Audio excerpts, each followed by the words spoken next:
Hey folks, welcome to Airtime Paintball, where people come to find out all the information they need to get good deals on paintball stuff. Today, we are going to answer the question.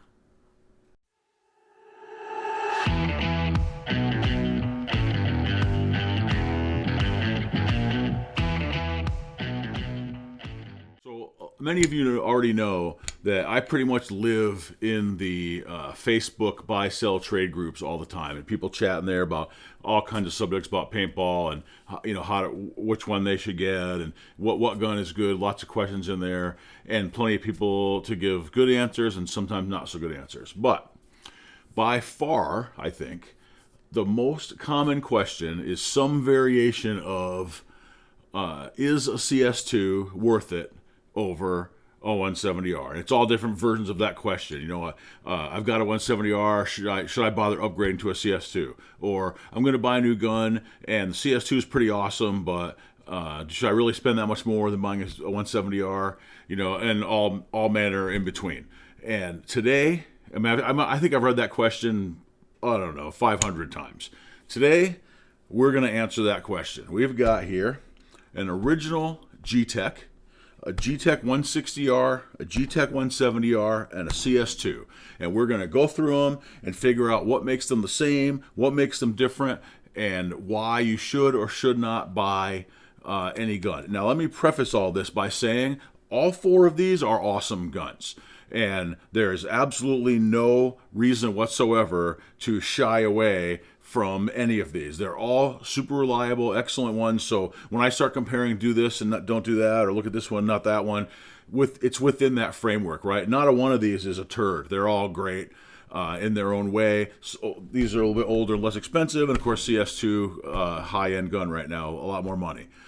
So let's take a look. All right, we're going to go through this all the way, and we're going to start with the original Gtech.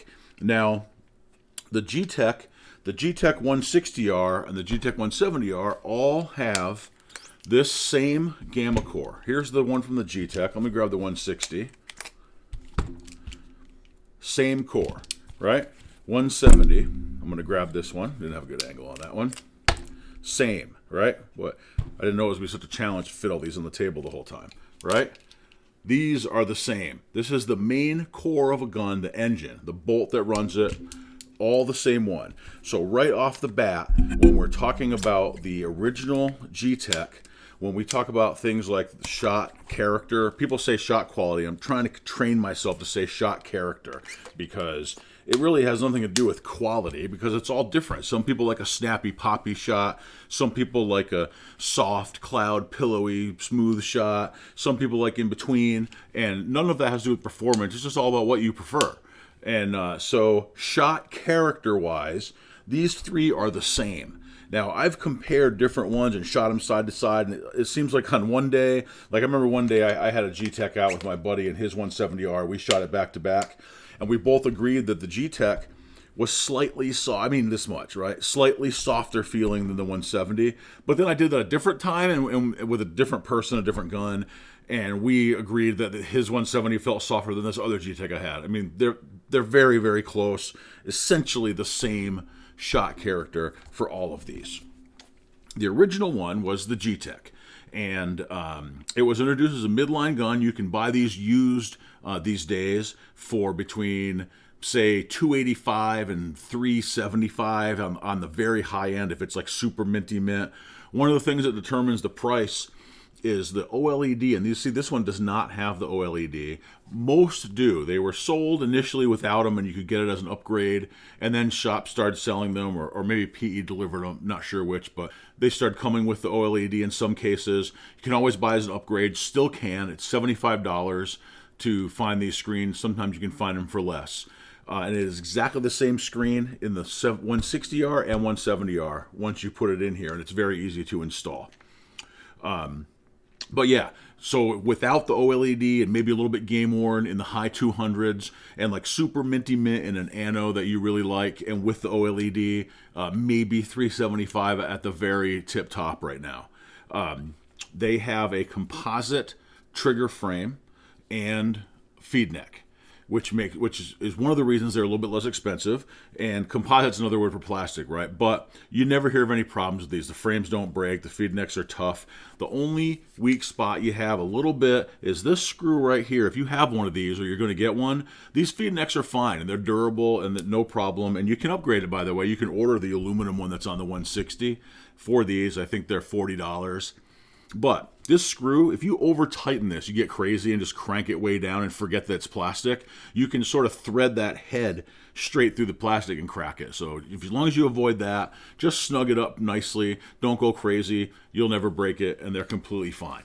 And of course, you'll see here, there's this macro line that goes from the ASA, which is a threaded on-off ASA, works great, no problems there, goes into the reg, and they come with a 2-piece barrel, 1 back and a tip, and all of the different anodes, and these come in like a million different patterns and colors, and they always have the matching barrel tip, which is cool.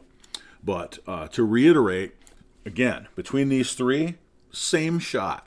They shoot the same. They don't quite feel the same in the hands because, right, when you go over these different ergos with the macro versus this AT pipe, which we're going to talk about in a minute, then the 170 has none of those. That makes the foregrips a little bit shaped differently, and also with the different trigger frames because these two are aluminum, this one's not. And so you get a little bit of a different feel ergonomically. Not a huge difference, but a difference. But by and large, same shot, definitely same performance, makes these an excellent value if you're trying to save some money but have a good quality, good quality performance, great reliability with the Gamma Core. That's the Gtech. Okay, so I'm going to put this aside a little bit, give myself some more room. After the Gtech came the Gtech 160R. And this is quicker to describe because it is largely the same. They all come with the OLED, so no upgrading necessary. And it's all aluminum. Aluminum feed neck, aluminum trigger frame. And also the one addition from this is that these have a screw-on trigger shoe so that you can just take a couple Allens out and take this as a blade. They come with a blade. And there's a couple different companies that make different triggers. You can buy deuces for these and other triggers. And then you can see no more macro line. There's a knob for the ASA, and then we have what's called the AT pipe. The air goes up through the grip, through this bottom portion of the trigger frame, through that AT pipe into the reg.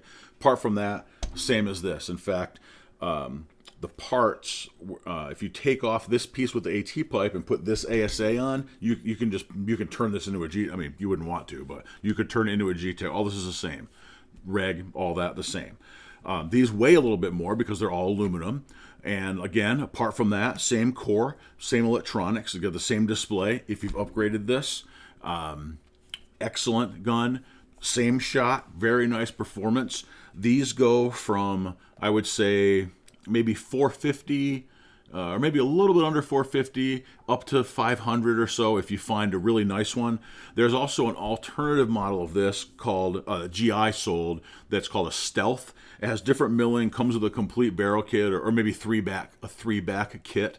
So it has a little bit different milling, but apart from those two things, exactly the same. And those go for a little bit more just because of that barrel kit, frankly. Apart from that, they're identical. Those get up to, say, 525, 550 maybe for some really sharp-looking ones. But yeah, so great value as far as getting a really great performance, really great reliability. Like I said, these are all stone hammer reliable. A little bit heavier than this, but all metal. So that's the trade-off, right? Plenty of people, me included, I like that it's all aluminum. This is my son's gun, and I think this is like the third video it's been in. It's like a YouTube star now. Excellent, excellent paintball gun. So now we go to the 170R. The 170R is the same electronics, same display, same feed neck, and is all aluminum, all like the 160. Let me flip this around so give me still a little bit more space. Now you can see no AT pipe and no hose. We've gone to now having a complete gas-through design. And this makes the ergonomics much more modern and in line with many higher-end guns, CS2 included, right? Nothing in the way of your gripping, really nice ergonomics. You'll notice that when I say same, right, the rear grip of all of these is, let me see if I can hold it in a way that you can see it, is literally the same grip. You can interchange them. The rear portion is identical as far as where you hold it, for all of these. Yeah, let's see here. So yeah, now we're up to the 170R. And again, to reiterate, all of these, same core, same electronics, same rear grip. The trigger on the 160 and 170 are the same. Really, 100% of what you get with a 170 is different milling and gas-through design with no AT pipe and no macro line. And of course, that makes the ASA different. This is now a slide style ASA, which is an upgrade as well. So I guess that's another difference. But performance-wise and the way that it shoots and plays and reliability, all the same. These on the used market go for I would say, probably $575 to $625, maybe even $650 if it's a fancy one or super minty mint.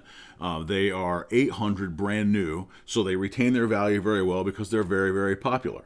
I forgot, there is an additional upgrade for these. The eye covers are toolless. You just pull this grip off, and there's a little clip in there. You slide, and the eye covers come off. So that's pretty cool as well.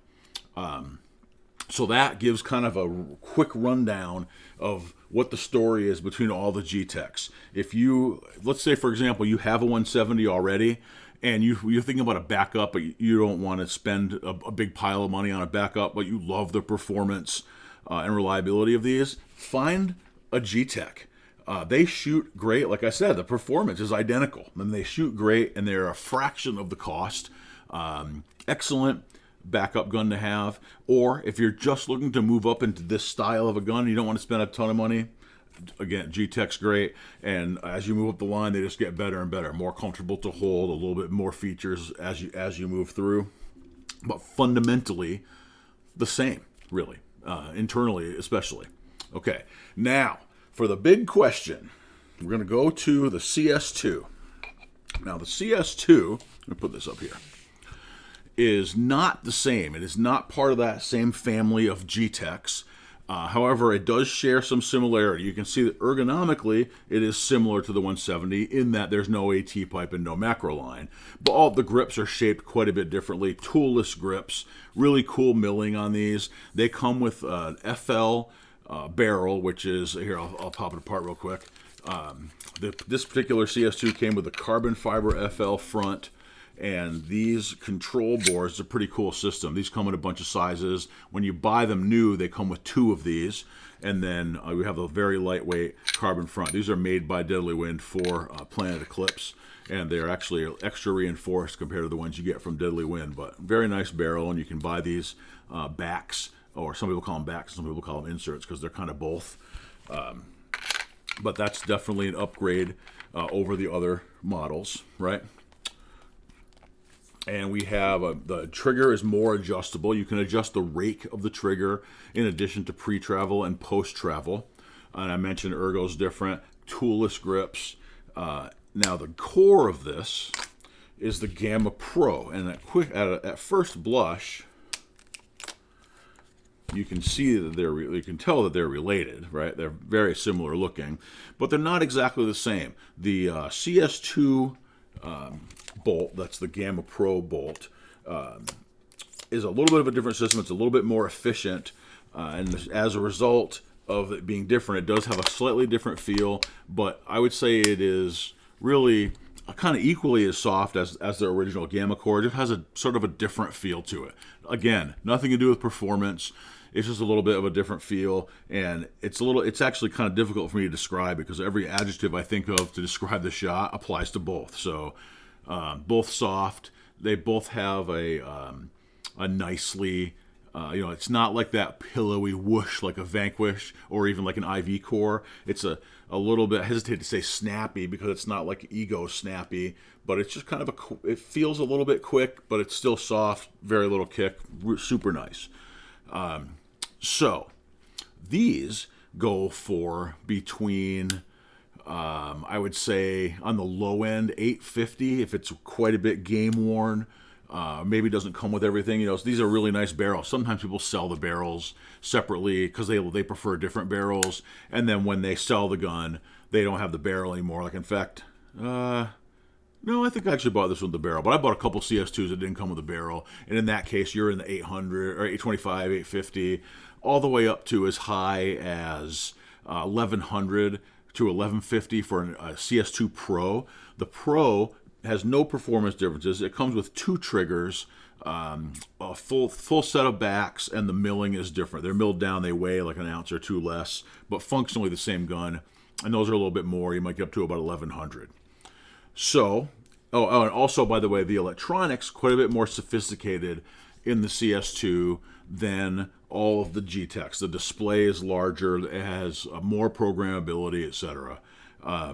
So that's a quick rundown of the entire line from the Gtek all the way to the CS2. When I say line, really it's these 3 are sort of the line of Gtechs, and then we have the CS2. Same reliability, excellent performance, more programmability, comes with a few more options, adjustable trigger, that Gamma Pro core, a little bit more efficient, but just as reliable, and like overall kind of coolness is better. So here we go with the question, right? Is this worth that much more money than a 170R? And it's a really good question, because if you're going to base it solely on your ability to shoot paintballs out of it and be effective on the paintball field, I have to say no. The performance of the entire Gtek line is absolutely excellent. And I mean excellent. It will do everything that you could possibly want to do there. Like I said, this is a little bit more efficient, but these aren't inefficient. I don't know the exact number of pods you can get, but there's like 100 efficiency tests. Go or search around YouTube for a 170R efficiency test. I mean, I can think of like 4 off the top of my head. You can definitely find some. They do fine in the efficiency department. They have a great feel to them, very consistent over a chronograph, and like I said before, stone hammer reliable. So from that perspective, if that's your main concern, like if I spend the extra money on a CS2, am I going to get a more effective to use paintball gun? I have to say no. In fact, emphatically no. Not going to get a benefit in that way. And now another way that I think this gun competes very well, if I'm being honest about this, is the feel of it. A lot of times with high-end guns, we talk about, I mentioned this a lot in the MacDev video, because those have such a beautiful finish quality and manufacturing quality, just like extremely well made. And when you just touch that thing and mess around with it, it just feels high-end, right? And the CS2 is no different. But when I pick up the 170R, I'm kind of feeling around on this and the finish quality and the texture, and I've played with these a ton. The finish quality is very tough and very good. They look great. Tolerances of things, I mentioned this in the MacDev video, like this end cap, super tight. It doesn't move around at all. The trigger frame is very smooth, nice finish on that. There's really not much to complain about here. And if you ask me to point out something in the manufacture or design of this as far as tolerances or the quality of the parts that makes it lower end than this, I can't really find a one.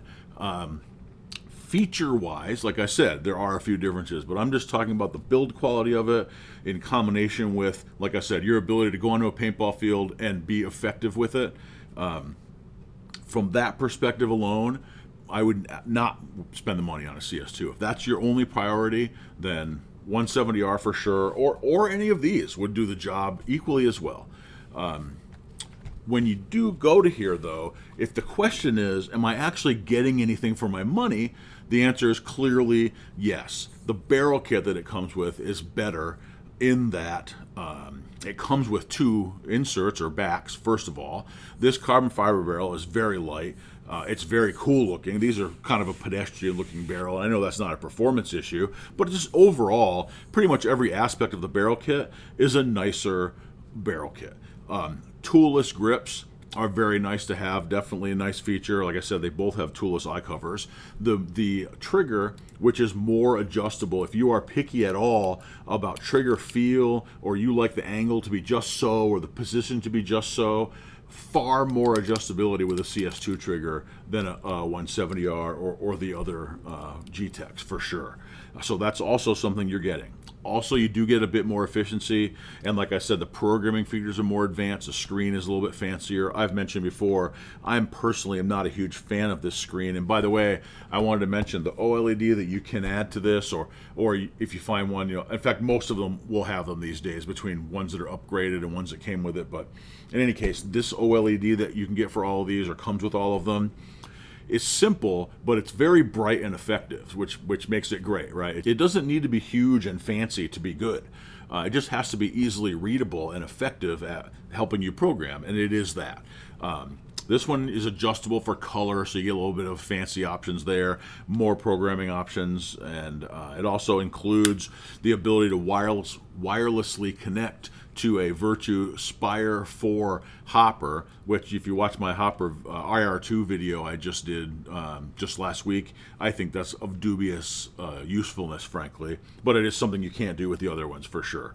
So there's clearly a list of features and things that you get with the CS2 that you do not get with the Gtech series, for sure. And if any of those things, or you, well, I guess you have to decide for yourself, right? If those things are important enough to you to spend the extra money, then you do get value by spending that extra money to get a CS2. But if your main concern is just the absolute performance and that's all you care about, it's very hard to argue with these Gtechs. They're very good. Pricing wise, used is excellent. Now these 170s are super popular, so they hold their value a lot. Like I said, they're 800 new, and you regularly see them for 650. You can, if you're patient, you can get them cheaper, but you regularly see them for 650 used, which is pretty good resale value. But compared to spending, 12, 13, 1400, depending on which brand new CS2 you're buying, that's just a fantastic value considering the really good performance you're getting with these. So to wrap this up, recommendation-wise is I've got to go with the 170R here. Now, I say that, and my main shooter for the last little while has been this kind of a tie between this CS2 and the MacDev Prime I have back there. But I've played a lot with 170Rs. I actually just got this one in recently. I haven't actually played with this particular one, but I've shot zillions cases through other 170Rs, and as far as what you get compared to what you spend, I don't know how you can argue with a 170R. There's nothing it actually does on a paintball field that isn't as good as a CS2, and it's a fraction of the money. So hopefully that answers the question. Should I buy a CS2 or should I buy a 170R? There's no right or wrong answer for sure. I like the way the CS2 looks. I think the barrel kit is cool. I like the way the grips feel. You notice these grips are a little bit wider than the CS2 grips, and I like that narrower grip. But again, that's not a performance issue. That's just a personal ergonomic preference. So I like these. I enjoy shooting. I think they look cool. But if you're asking me to justify, like, what is this amazing performance I'm going to get, or how many more people am I going to eliminate in a speedball match with this versus that? The answer is zero. The performance of them is both excellent for both of these. Let me know what you think. Put comments below, and like I always mention, if you like what you see, please like the video and subscribe. Really would help me out a lot, and I greatly appreciate all the support that I've gotten. I hope this information will help somebody make a buying decision. And by the way, real quick before I go, I just want to loop back. Don't forget, if you love all this talk about how, boy, this thing has just great performance, it might as well be a CS2 kind of a performance, but not everybody has $600 or $700 to spend on a toy gun. Find a Gtech. Just because they have a composite frame and trigger, like I said, you never hear problems with these things. They don't break. Ergonomically, they're great. Like I said, same reliability. The core is the same. They shoot awesome. The performance of this is not appreciably different from the performance of that. It does have the macro line and the plastic parts, but again, actual ability to be shooting people on a paintball field, you're getting all you're going to get right here for what? If you don't want to, I would really recommend the screen because it's so much easier to program, but like I said, $285 maybe for one that doesn't have the screen. And you can find them all day for $325 or so with the screen. Oh, one quick other thing. The 170R and this one both have a mech frame available, so you can convert it to mech. Now on this thing, a lot of times you find them for sale, and this one was no different. You get the gun and the mech frame together for like, say, $375. You can buy the mech frames used for $65 if it doesn't come with one. Then you have a mech and an electro. Excellent value for sure. So yeah, let me know what you think. Thanks for watching, and I'll see you next time.